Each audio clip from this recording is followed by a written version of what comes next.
For more on the Open, I'm joined by British tennis player Johanna Konta, who's in hotel quarantine in Melbourne. Johanna, good morning to you. Thank you for your time this morning.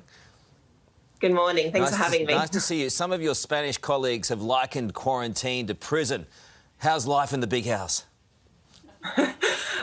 Well, to be honest, I didn't see that interview, so I don't exactly know what was said. But I personally have never been to prison. I knock on wood, don't plan on going. So I'm not entirely sure what prison's like, but I do know everybody's doing their utmost best to make whatever situation the players find themselves in, because there's some variety there as well, make it the best possible. I guess it's like any industry. You're going to have some who complain and some who are okay with things. What have you made of the complaints, though, from fellow players? I mean, I think it's one of those situations is when you're first thrust into a situation that you weren't expecting. I think emotions are going to run high. So I think there's always going to be that initial sting with whatever's happened to you. So hopefully as the days go, things will settle down and hopefully everyone is able to make the best of the situation that they have. But it's 100% not easy for anyone in this situation, not easy for the public here seeing us come in, not easy for the players who, especially the ones who are in hard quarantine, to find themselves under that situation. So I think it's just a lot of uneasiness for everyone. Look, I guess some of the players have gone overs, haven't they? And they have not read the room at all well. What would you say to them? Oh, I'm listening.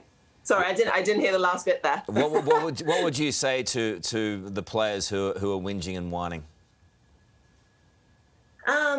I mean, it's tough for me to say because I consider myself one of the lucky ones. I'm in the group that wasn't on one of those flights where there was a positive case. I get to have an opportunity to go out and practice. So I think it would be unfair for me to comment on how they're feeling. I do know that the reason we are here is to put on a show for the people of Australia, the people of Melbourne, and also the world stage. The Australian Open is a world stage where we come to perform for you guys. We want to entertain you guys. And I think a big part of that frustration for these players will be to how well will they be able to perform. And, I think that just comes along with being a professional athlete. You want to do the best that you can when you go out on court. And sometimes rationale doesn't come into it. And obviously this is a very heightened state to be in. Like I said, it's the beginning of that initial stage of finding out what's happening.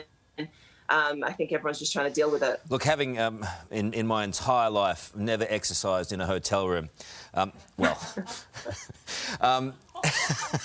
you know what I mean. It must be very difficult for you to prepare for this tournament.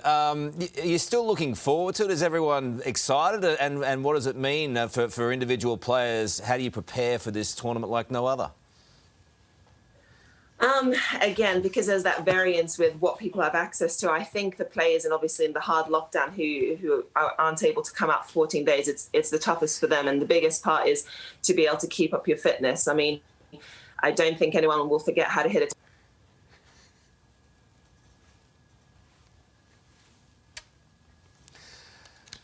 I think I know exactly what she's saying. Johanna, thank you so much for your time. We've lost you there, but good luck during the tournament. You've been wonderful to have on our program. We'll talk to you very soon.